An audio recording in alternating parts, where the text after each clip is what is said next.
Hello, good afternoon and welcome to Join Newsroom. We are live on DSTV channel 421 and GoTV channel 125 and around the world on myjoyonline.com. My name is Winston Taki. Coming up in this bulletin, Joy Sports Invitational Tournament is currently ongoing at the University of Ghana Stadium with several corporate brands all competing for the ultimate trophy. What you can see on the screen now is live images from the University of Ghana Sports Stadium. Certainly, the CEO penalty shootout is about to start. Now, the first-year students entering senior high school for the 2025-2026 academic year to officially report on Saturday, October 8, 2025, according to the new academic calendar released by the Ghana Education Service for the second cycle institutions. Also coming up, the Youth Employment Agency promises increase in payment for sanitation officers after pulling out of contract with Zoomlion Ghana Limited. I would not pay any beneficiary less than the minimum wage. We are looking at having a close to 300% increment in their payments, and that is assured. We have these and more coming up in this bulletin. Remember, we are your home of independent, fearless, and credible journalism. Stay tuned.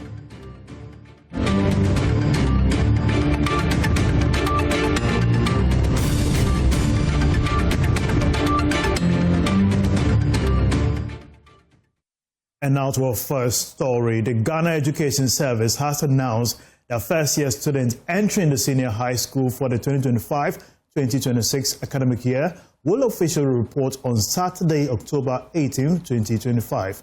According to the academic calendar released by the GES, the reopening window for the senior high school student, that is the first-year student, spans October 1st to October 20th to allow schools to adequately receive and settle freshers across the country. There is more in the following report.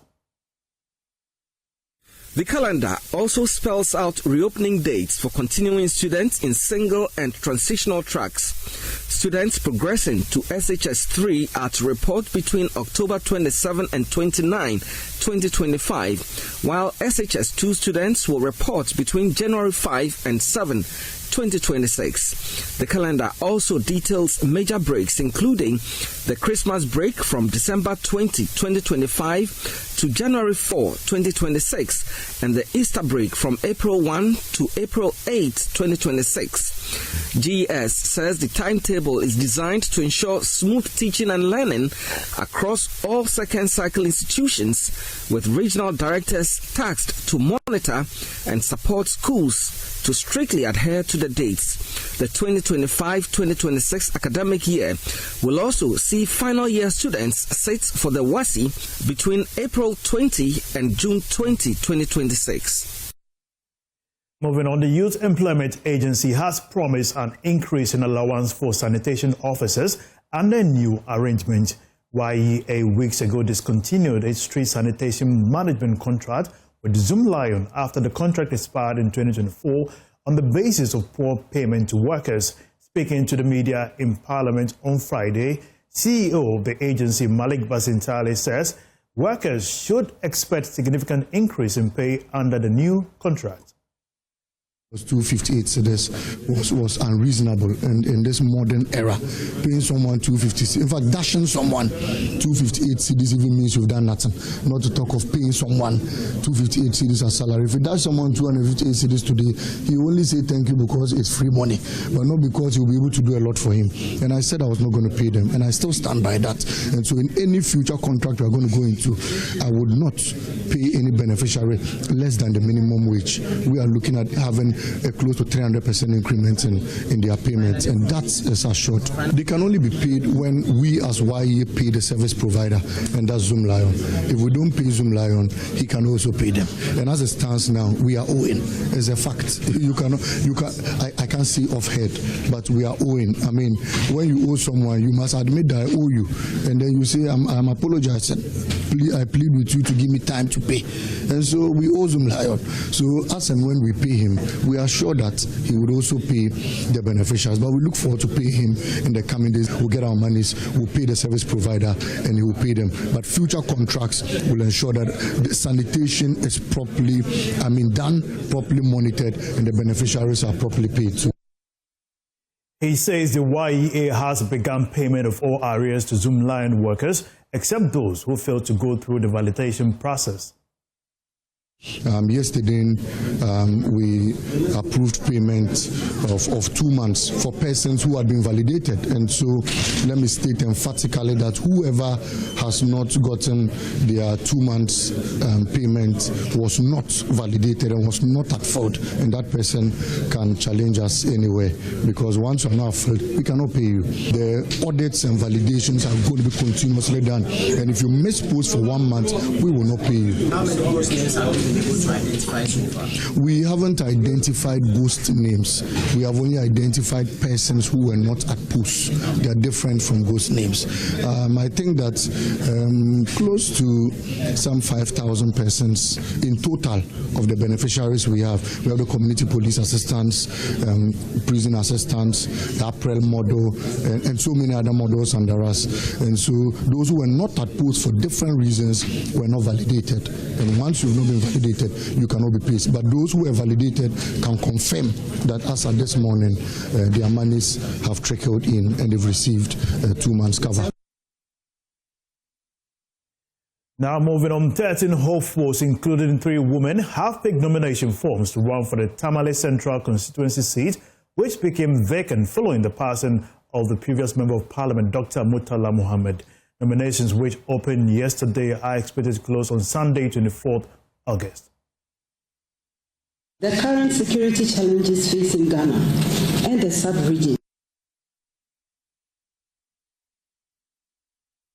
10 candidates have already picked nomination forms on day 1 of the opening of the nominations for the Tamale Central constituency NDC primaries. They include a former mayor, a lecturer at the University for Development Studies, the UK former chair of the NDC, a diplomat, among other aspirants. Speaking to Joy News, the Northern Regional Secretary of the NDC, Mohammed Salam, said they have made provisions for more forms to come after they had picked up 10 for the process. And we are making more forms available in anticipation that more people are yet to come and pick up the forms and file to contest.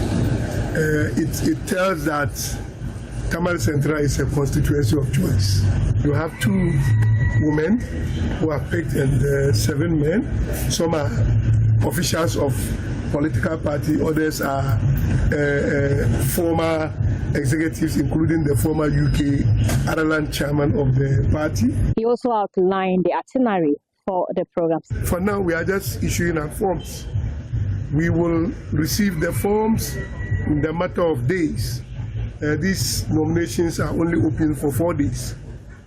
Anyone who has picked up form by Tuesday, the close of Tuesday, they should have submitted the forms. Some of the aspirants have spoken to Joy News. My bid, first of all, is to bring back, technically, the life of Honorable Murtala Mohammed, to serve the people of Tamale Central, and to continue with the legacy he left behind. The reason why I suspect that something fishy is that first step they took. Create some kind of intention. And that is what I am trying to stop. The unique features in him is a grassroots man. He visits the constituency and he mentor a lot of youth, especially those who have, most of them who take the form. They are all his students, most of them are his students.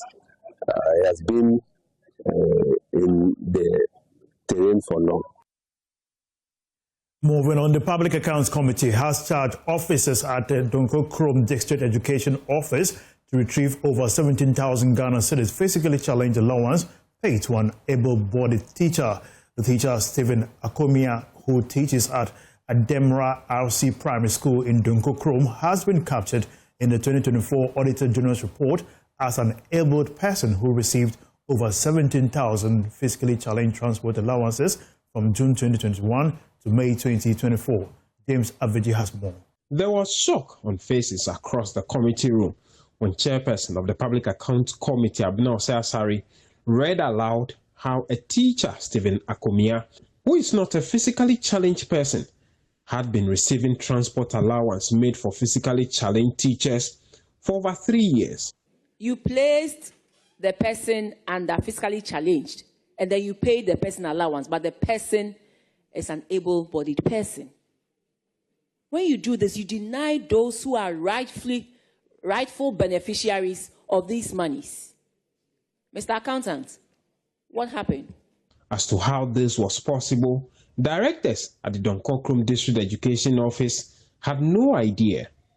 We invited a teacher, and per the conversation that we had, he had nothing. He had knowledge about what happened per the placement. The committee instructs that the Director of Education retrieves the money or risk paying by herself. Madam District Director of Education and your accountant, we ask that within 30 days, the 17,703 cedis, 28 pesos, must be paid into the Auditor General's recovery account. Clerk, take notice of that, and then the Auditor General's team to kindly take note of that. Now, several of the infractions captured under the Education Ministry had to do with unearned salaries, unserved bond terms, and payments of teachers without validation. The Deputy Minister, Dr. Clement Apak, says he would deal with the challenge. When the Ministry of Youth Development and Empowerment appeared before the committee, there was concern over a jump in rents paid by the Youth Employment Agency, YEA, from 3 million cedis in 2023 to over 5 million Ghana cedis in 2024. The YEA attributed this to the Works and Housing Ministry's decision to lease their building to a private firm, K&A Developers, to manage. Is it because you had the money? I mean, the money was in your account, so you felt that you pay for it?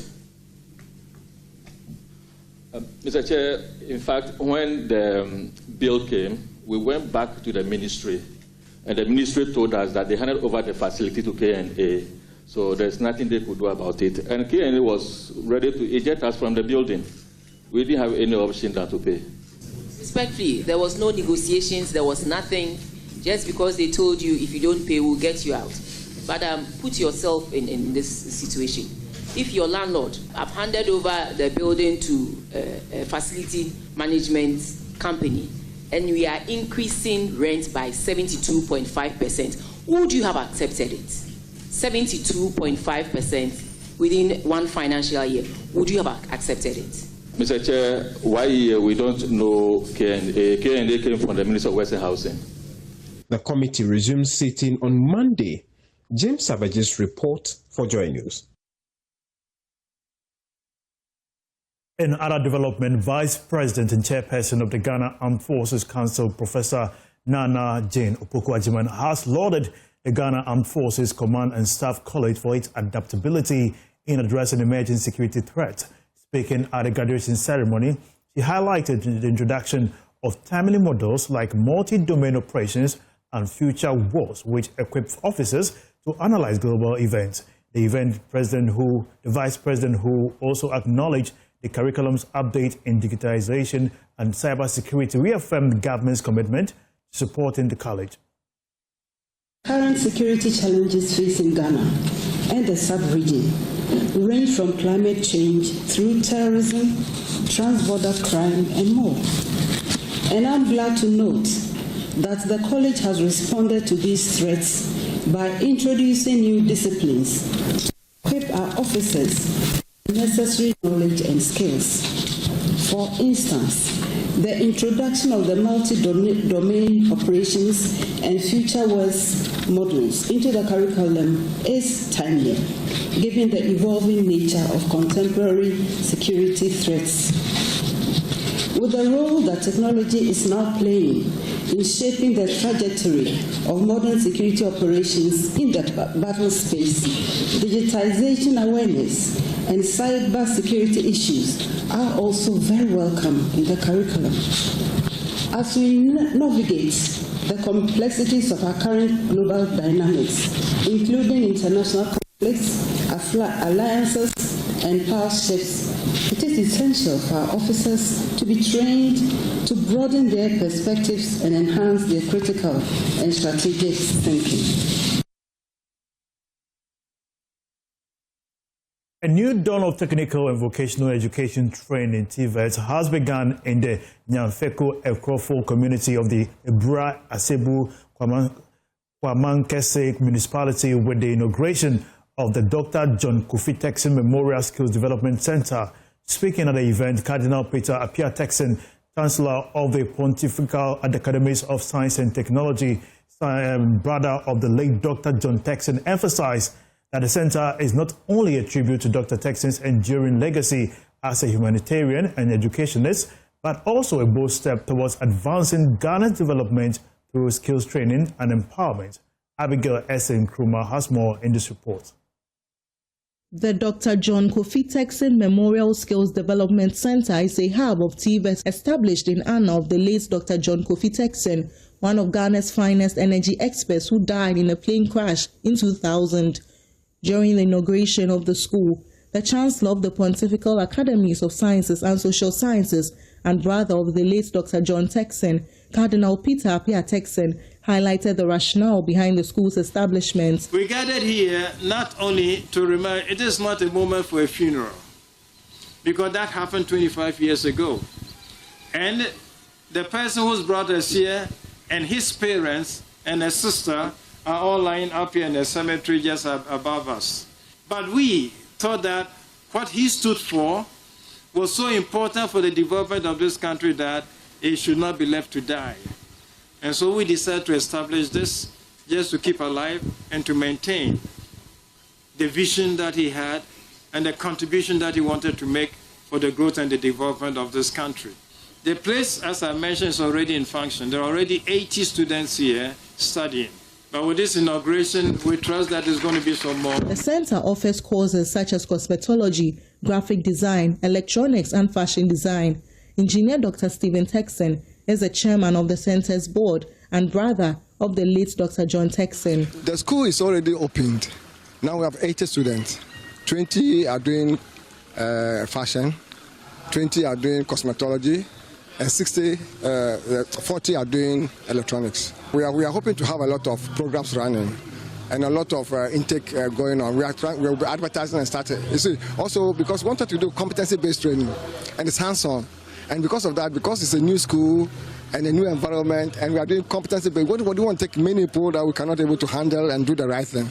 So now with this experience that we have with the teachers who have been trained to offer the program, we have the confidence that now we can open up and take more students. I feel that the government should take TVET seriously. Let's advocate TVET. You see, because countries like Germany, they pay TVET people very well. So they are attracted to TVET. But Ghana here, this is all Sunday because when you even go and charge somebody's work, this one thing that you did, you are charging that one. They forget that it is the brain works, the body works, the hands work. So it's not an easy thing. So let us advocate for that. I believe that Ghana will go for it. The Deputy Director General of the Ghana TVET Service, Abdul Fattah Mahama, praised the center for being instrumental in shaping TVET in the country. This center is instrumental in transforming Ghana's youth into productive, skilled workers who can address unemployment by not just seeking jobs, but by creating them. Now, this is where the mandate of the Ghana TVET service becomes pivotal. Our mission is to promote and regulate technical and vocational education and training across the country, ensuring quality, relevance, and inclusivity in skills development. In an interview, the Central Regional Minister, Ekopenyin Nedriamwa Otre, advocated for the center to be made more accessible. When we do have this kind of facility, I think that our core mandate, we should maintain the mandate. We should make it open. We should not be, stopping people from coming because they do not have English, maths, and science. Let's identify their skills and help them to grow. From Nyanfeko Ekrofo, Abigail Nkrumah reports for Joy News. The Narcotics Control Commission has sent a strong warning to drug peddlers following the distraction of more than 12 million Ghana cedis worth of seized narcotics at Bundase. In what officials describe as an unusually large haul for such a short period, the Commission says the operation is proof of its renewed crackdown on the drug trade and a clear message that traffickers will be pursued relentlessly. Michael Ashali has more in this report. Almost 13 million Ghana cedis in flame. Not physical cash anyways, but illicit drugs that Narcotics Control Commission is now torching them at the moment because they've been given a court order. This is the result of the latest crackdown on illicit drugs across the country that have managed to swoop in many busts across the country. The Narcotics Control Commission's renewed crackdown on the drug trade may be yielding results. At Bondase, a military training camp, the Commission destroyed yet another massive haul, all seized within just the last 2 months. That's unusually fast, as such large stockpiles are typically gathered over a much longer period. Brigadier General Maxwell Obuba-Mante, Director General of NACOC, revealed that tramadol made up the bulk of the torched substances. A huge consignment of the capsules was intercepted in a 40-footer container at Tema Port. Worth about 11.8 million Ghana cedis, mainly dominated by tramadol, which is a bit, about 50% of what we destroyed a few minutes ago. The illicit drugs included 6,513 kilograms of cannabis valued at 651,300 Ghana cedis, 1.5 kilograms of cocaine worth $13,500, and nearly 6 million capsules of tramadol, ecstasy, and other substances valued at 11.8 million Ghana cedis. Before the drugs were set ablaze, the Ghana Standards Authority tested them on site. If it's cocaine, it will turn blue after addition of the two. It means it tested positive for cocaine. Concerns have emerged about why such busts are not redirected to the pharmaceutical industry. But Brigadier General Mante explained that NACOC has no mandate to decide how seized narcotics are used.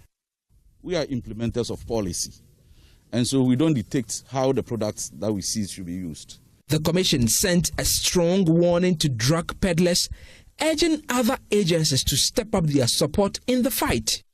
For them, nothing but to let them know that our antennas are very high, and we are closing in on most of them. When we get them, they will regret it. Why we call on traditional leaders, religious leaders, and everybody in this country to help, because it's causing a lot of damage to, especially the young ones. If you go to the secondary school, the universities, it's so disappointing, to say the least. Well, 30 million Ghana cedis in flames today, but the Narcotics Control Commission says this will not be the last of it. They have renewed their fight and they are determined and eager to win this fight against illicit drugs. The Director General says they are ramping up more men and more tools to fight the drug trade across the country. For Joy News, Michael Ashali. Now, in other development, dangerous substances are robbing thousands of Ghana's youth of their health, education, and future, from tramadol and cocaine to marijuana and unregulated concoctions. The drug crisis is destroying lives while fueling crime and mental illness. In the yet-to-be-aired Hotline documentary, Deadly Doses, my colleague Nana Boachi Yadom goes inside Kumasi's most notorious ghettos to expose an epidemic that experts warn could soon overwhelm the nation. Here's excerpt. I want Tika to be a thing of the past in the next 6 months, and I'm very, very happy. Our journey takes us deep into the heart of places tagged as drug hubs, beginning with Thinker Island at the Alaba suburb of Kumasi, where you watch several addicts drift off mid-conversations, their bodies still, their minds hijacked. This hub has, for decades, defied efforts to be eradicated. I have met met these 3 addicts, leading me into one of the many ghettos in the island. Here, drug dealers operate with an almost open defiance. Our aim is to engage them, to understand their world, and if possible, to spot the elusive cartel that fuels this relentless trade. I begin with 26-year-old Rich Diddy, not his real name, who is already holding 2 tablets of opioid. This will be his second take for the day. He tells me that he started this in class 6 at age 13 after his friend introduced him to Tinker Island. What drug is this? This one is red. Red? 225. 225? Red. Why? This one is they call Unim Red. Unim Red? Why do you take red? Because I used to work. They make me work hard to do something like the thing I cannot do itself. I can do it very hard. For 13 years now, Rich Diddy has been a consistent abuser of opioids, cocaine, marijuana, among others. He is also into alcoholism. He has been to the hospital and has been told about his poor health condition, but says he is unable to stop taking drugs. Seated next to Rich Diddy is 40-year-old ghetto lord, not his real name, who has been into drugs for 15 years now. Despite being a father of 3, he tells me his wife has rejected him because of his addiction. I told me no joke. Cigarettes. I wear cigarettes. Like rough man. I didn't know we. Tell me no. I'm kakra, but at long last, I'm my emre. She say cry there, I'm boy, baby woo. Na dey kwedi of anode. Na unim se ubabi woo na wono. I say so manya mo bia me ntimi fa for so nyai. Ntimi njai. You be boane kakra. These drugs are deadly and we have to be careful. We have to get a regulation to help us regulate these drugs very, very well. Very, very well. Because there are people on the market who are selling it without any knowledge of the opioid. We call them opioid naive people. And these people may take this opioid without any knowledge.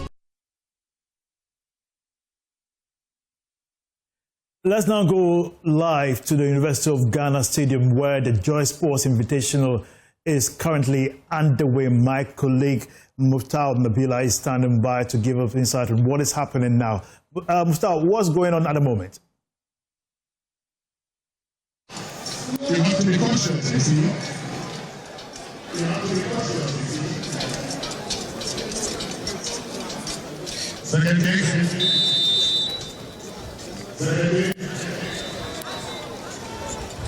And he misses. Unlucky this time around. Currently, the CEO penalty kicks outs are happening, and it is the Chief Executive Officer of Ashford who has taken the first penalty kick. He has scored. The interesting thing is that Axis Pension, their CEO, missed all his penalty kicks. And in fact, you've just heard the voice of Winston Amwa telling them that they should wait and play to the whistle, which is one of the critical things the CEO of Ashford has just missed. And in fact, just before the CEO penalty shootout started, we were joined by the Chief of Staff of the Republic of Ghana, Honorable Julius Debra. He was here for the walk, so he joined us around 7 a.m. for the walk. He joined us for the aerobic session. He came down to take the ceremonial kick before the football tournament started. He also came down to take another ceremonial kick, which was the opening ceremony of the competition before the CEO penalty shootout happened. At the other park, which is outside the stadium, that is where the knockout phase of the football competition is currently happening here at the University of Ghana Stadium. We have table tennis events. The knockout phase is currently ongoing. MPA has made it to the semi-final of it. The chess is also happening in them. There's the draw, there's the Scrabble. All of them are happening. We have the E-games which are happening up there. But currently, if you can see right behind me, the crowd here is one of a kind. If anyone had told me that This day, after the tragic incident that forced us to postpone the event, we're still going to have these numbers around for the Joy Sports Invitational Tournament. I probably would have said it's a lie, but the people have shown up, the companies have shown up, corporate Ghana, people who are just here to have fun are all out here enjoying the Joy Sports Invitational Tournament. So I must confess here, Winston Taki, it's been one of a kind so far. Tournament. That phase, as I mentioned, is currently happening in the other park. And those who have been following us on Joy Prime since 9 a.m. have followed nearly all the events that have happened so far. Very soon, we'll be having the track events of this year's Joy Sports Invitational Tournament, which will be happening just on this track right behind me, Winston Taki. Thank you, Muftau Nabila, for that report. And as you can see, it's still happening. You can also tune into Joy Prime for the live coverage of the game at Accra Sports Stadium. We take a short commercial break. We'll be back with more. Welcome back to the Joy Newsroom. My name is Winston Taki. Now to more news. This afternoon, there are mounting calls for the scrapping of COCOBOD and some government-run cocoa institutions. The Ghana Cocoa Farmers Association represented thousands of farmers across Ghana say COCOBOD and other institutions have become a burden on the industry and harmful to farmers' welfare. Nana Eduna II is spokesperson of the Ghana Cocoa Farmers Association and has been speaking on Newsfile on the Joy News channel. First, I'd like to say that this notion of free is actually very false, because whatever that is used to run the operations of COCOBOD, to import fertilizer through procurement contracts to cronies of politicians, etc., actually comes from the deduction of the price that COCOBOD and the government sell at the London terminal market price. And so that is actually part of what we cocoa farmers are actually putting in. So for anybody to come and tell us that the thing is free is actually deceptive. So let's get that fact very, very clear. People talk about scholarships but if you don't actually even have the basic fundamentals right from primary school in terms of the suffering and the hardships that some of the farmers experience, how do you then benefit from tertiary education and free scholarships?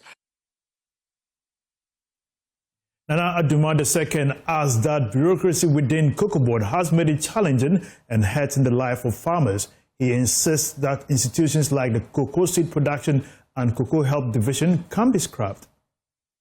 There's a lot of waste, there's overemployment, there's a bloated bureaucracy, and so many other things, which is actually sitting on our ability to give the end producer, the farmer, the right appropriate price. Listen, I can mention off the top of my head the divisions of COCOBOD. Cocoa Research Institute of Ghana, CRIG, absolutely critical research. Cocoa Marketing Company, CMC, in charge of foreign operations, etc. Absolutely critical, can be done in a different way. Cocoa Quality Control Company, QCC, absolutely critical. Important for quality, absolutely critical. Cocoa Health and Extension Division, SHED, can be done away with. They should go and farm. Seed Production Division, they can be done away with. They should go and farm. All those skills are sitting. Look, if you sent an email to COCOBOD right now, it will take you 20-something days or whatever to even get even if you get a response. Really? There's such inefficiency in the system. What is public affairs? What does public affairs know about cocoa? There's so much that we can do without in this our current artificial intelligence, technology, whatever. What's all this waste for? The call is backed by policy think tank Imani Africa. Its vice president is Kofi Bento. I am making a simple point, and the simple point I'm making is from first principles. It does not make sense to take the money of poor, hard-working farmers and give it to Accra-based suit-wearing people sitting in air conditions, look at the number of people working in COCOBOD. And for these people not to be helping the farmers, but essentially leeching off them, sapping them, and sucking them dry. If we collapse COCOBOD today, Ghana's economy will be better and farmers will be better. Away from that, President John Mahama has challenged African leaders to pursue meaningful reforms and ensure stability to make the continent a credible and attractive destination in global investment. Delivering his closing remarks at the 9th Tokyo International Conference on African Development, he stressed that whilst Africa is open for business, aspirations alone will not drive progress without action. The conference concluded with the Yokohama Declaration, a framework to strengthen Japan-African cooperation in economic growth, social development, and peace and security. While partnerships such as what we are forging here in TICAD 9 are important, a lot of responsibility rests on the shoulders of African leaders to create an environment that is conducive to trade and investment. We wish to partner with any nation of the world on a basis of win-win, but let us not kid ourselves. Trade and investment will not come to Africa merely because we wish it. We must undertake the hard but necessary reforms to make Africa an attractive destination for investment. And that is why we must silence the guns and stop the fighting. That is why we must reform our economies and make them more stable and predictable. And it is why we must reform our governance and make public service accountable and free of corruption. In other development, the Ashanti region has recorded the highest number of maternal mortality figures in 3 years. In the first half of 2025, the region recorded 232 maternal deaths per 100,000 live births, compared to 158 recorded in the same period last year. This means the region saw its maternal figures appreciating with 74 deaths. There is more in this report. Ashanti Regional Director of Health Services, Dr. Fred Adomako-Boatin, who revealed this at the ongoing half-year review meeting, also announced a marginal increase in deliveries attended by health workers from 52.3% in 2024 to 53.7% in the same period in 2025. Dr. Adomako-Boatin blames the situation on uncoordinated referrals and lack of capacity at peripheral level. According to him, a new model is being developed as specialists and consultants are deployed to support healthcare provision at the primary care and district levels. Normally, people hide behind statistics and talk about whether it's significant or not. One mother losing their life is worrying. Because you just see it as a number. It's more than a number. Behind the number, do you know the families that they are taking care of? And so you see that when it comes to issues of maternal mortality, infant mortality, neonatal mortality, it's something that we don't joke at all with. And as you rightly said, if you look at the statistics, 2023 half year, we had 144 mothers dying from 100,000 live births. If you look at 2024, we had 150 maternal deaths from 100,000 live births. And then the year under review is 232 per 100,000 live births. For us, and I'm happy we had our friends from Konfanoche. We have sat down and we have analyzed the data thoroughly. And we have even come with the causes of these. If you look at the data right now, you see that if you take Konfanoche out of it, you see public facilities, private facilities, charge facilities will be recording something like 64 maternal deaths per 100,000 live births. Straight away, people say, we are achieving the SDG target, which is 70 maternal deaths from per 100,000 live births. And then you look at Konfanoche figure, because the denominator is small, they will be recording over 1,000. So, maternal deaths per 100. You say, oh, no, people are dying from Konfanoche. It's not that.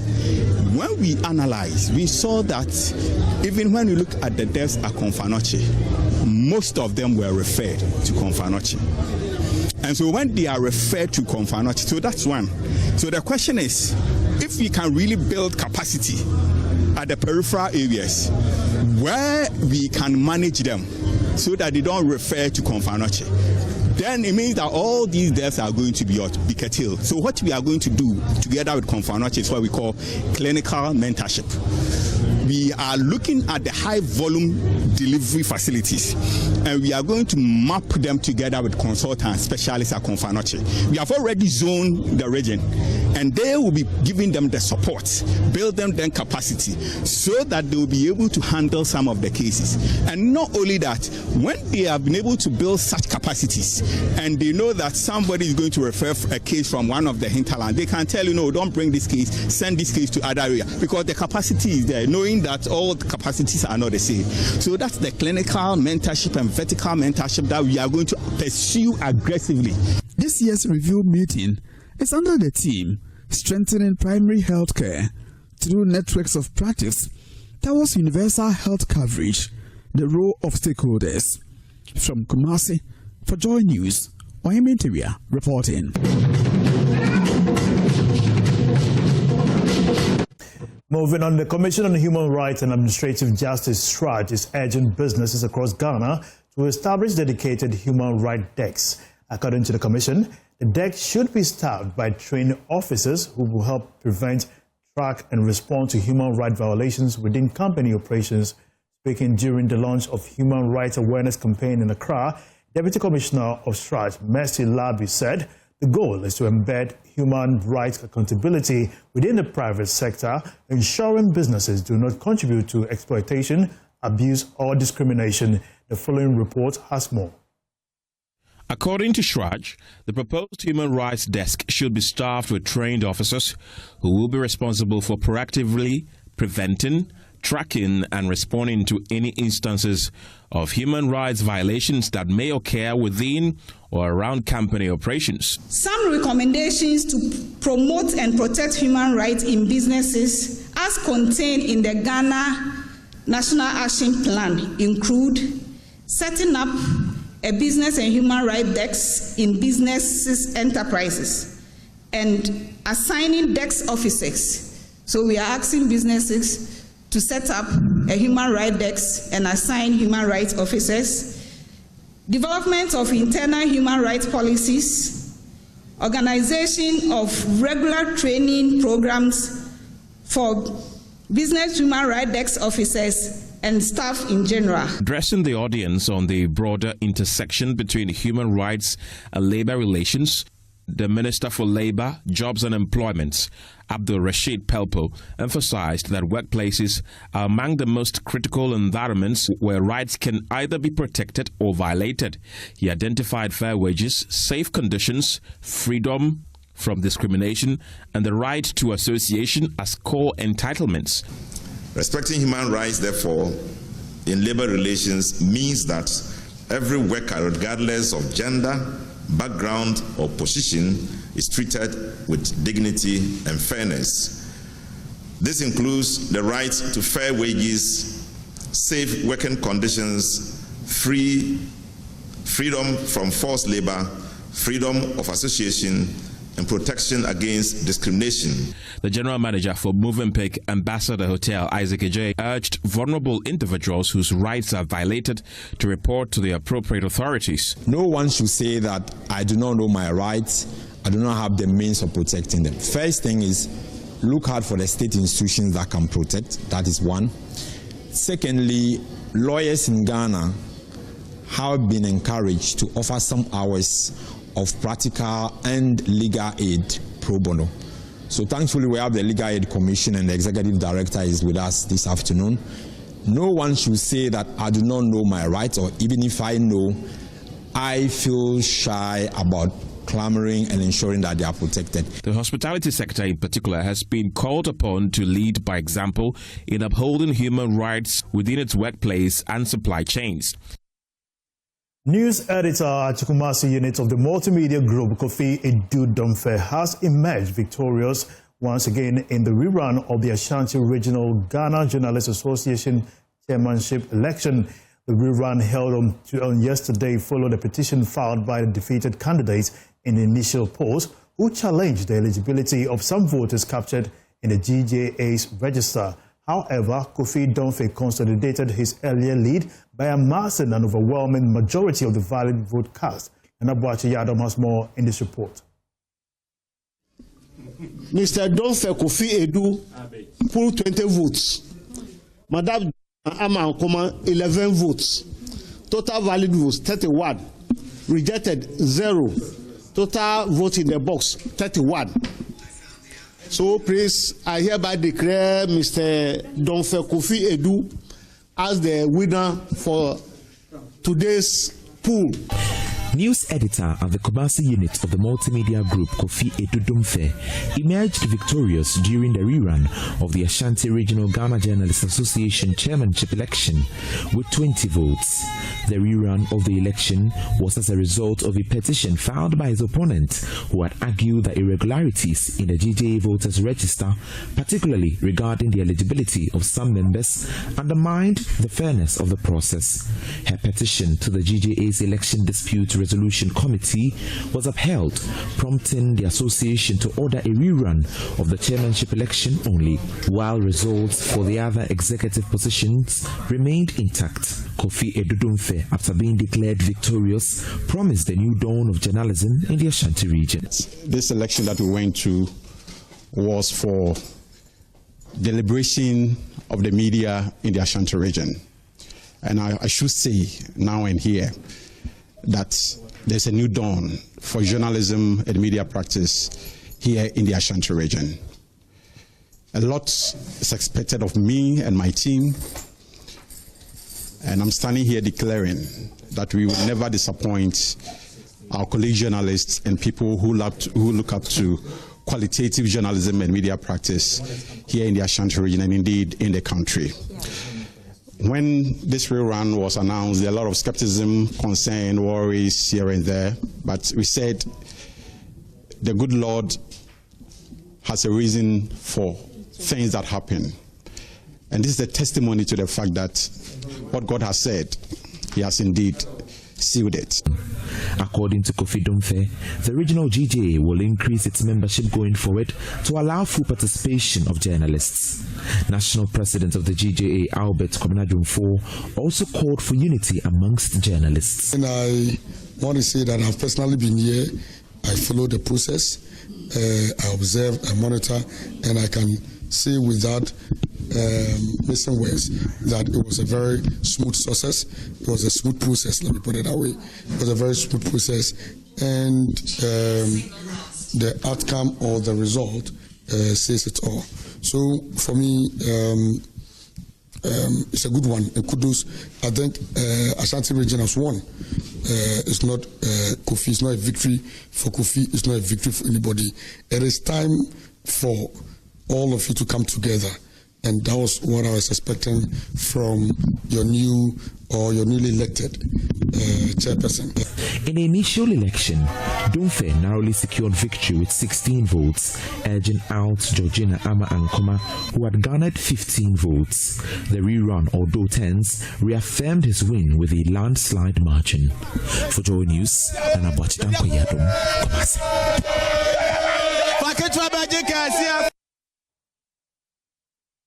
Now moving on, the Deputy Finance Minister and MP for Isujaman, Thomas Ampem Nyako, has reiterated his strong commitment to improving learning outcomes in the constituency.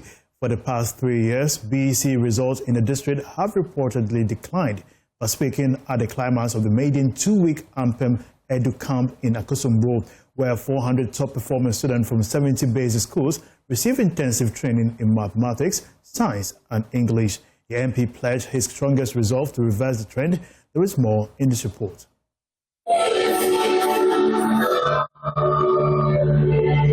Organized by Deputy Finance Minister and MP for Isujaman, Thomas Ampem Nyako, under the theme Learn, Explore, Excel, the maiden Ampem EduCamp 2025 was held at Akosombo International School. The 2-week camp brought together 400 GHS students from all 70 public and private schools in the constituency. The initiative is designed to boost BEC performance. After 2 weeks of rigorous academic training, many beneficiaries described the experience as life-transforming. So far, the experience has been amazing because I've made a lot of friends and I've been able to learn new things, especially in science and math. At first, I didn't know how to solve even long division was a problem too. But when I came here, because I socialized with the best or the good friends, I was able to do long division. At the closing ceremony in Akosombo, the MP donated 400 mathematics and science textbooks, 2,000 exercise books and other learning materials, while outstanding students received awards.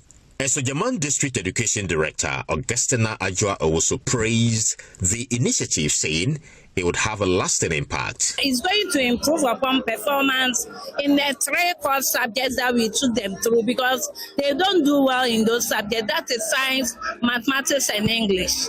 And I think come this BECE, we know they are going to improve massively. And then notwithstanding, it has introduced them to a style of learning. The MP, Thomas Ampem Nyako, reaffirmed his commitment to supporting education and improving learning outcomes in the district. I haven't been proud of the performance of our children in the BECE over the last 3 to 4 years. But when I was a BECE, I started a lot of interventions to support education, including having in-service trainings for teachers in English, mathematics, and science, and particularly in reading. And because of the interventions that we had, we saw the academic performance increasing over the years.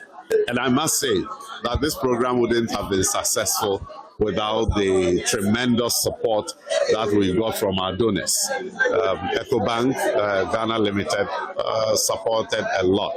In fact, GCB Bank supported, Amandi Constructions, and many others, Me Energy, and another Flow Trade. All these institutions came to our aid. That is why we were able to do this, give them 3 square meals, give them snacks, take them on educational trips at no cost to anybody. All these things are fully paid for. The t-shirts we distributed to them, the textbooks we bought for them, many other things. And I must commend the teachers. Some parents hailed the MP's initiative as beneficiaries described the 2-week experience as life-changing. Carlos Caloni, Joy News, Akosombo.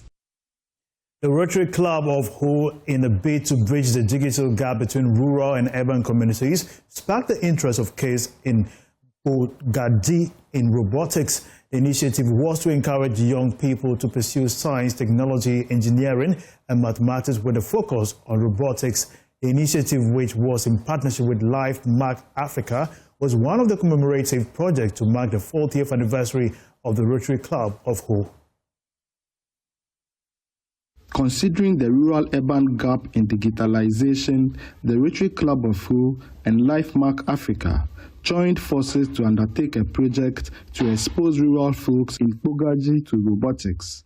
The beneficiaries were guided to use basic materials to build sensors to check humidity, water level, and detect objects, build street lights and robots, among others.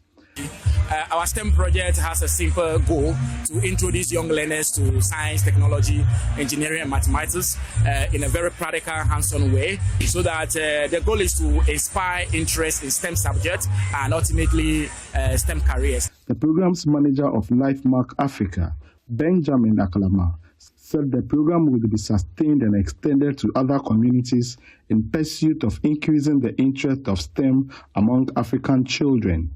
And we are hopeful that this will not be the only community would revisit this community and many others to whet the appetite of our younger siblings in STEM education, because the world definitely is STEM.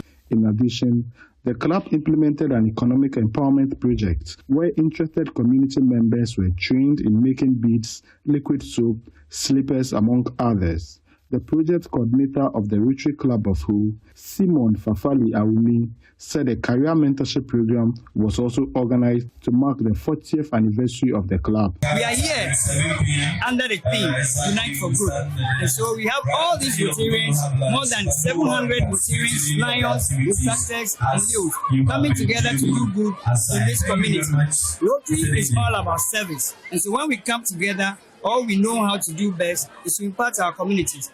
The president of the Rotary Club of Hull, Maxwell Wallace Afram, said all projects earmarked were executed to perfection. It is our hope and aim that we will touch lives, as Rotary is service above self. And our focus is to make impact in the life of the people we serve. Coming to Poganji today has created a real impact in the life of children in robotics, ICT. Fred Kwame Asari, Joy News, Pogaji. That's all for the bulletin this afternoon. Thanks for watching. My name is Winston Taki. Enjoy the rest of our programs. Enjoy your weekend as well. Bye-bye.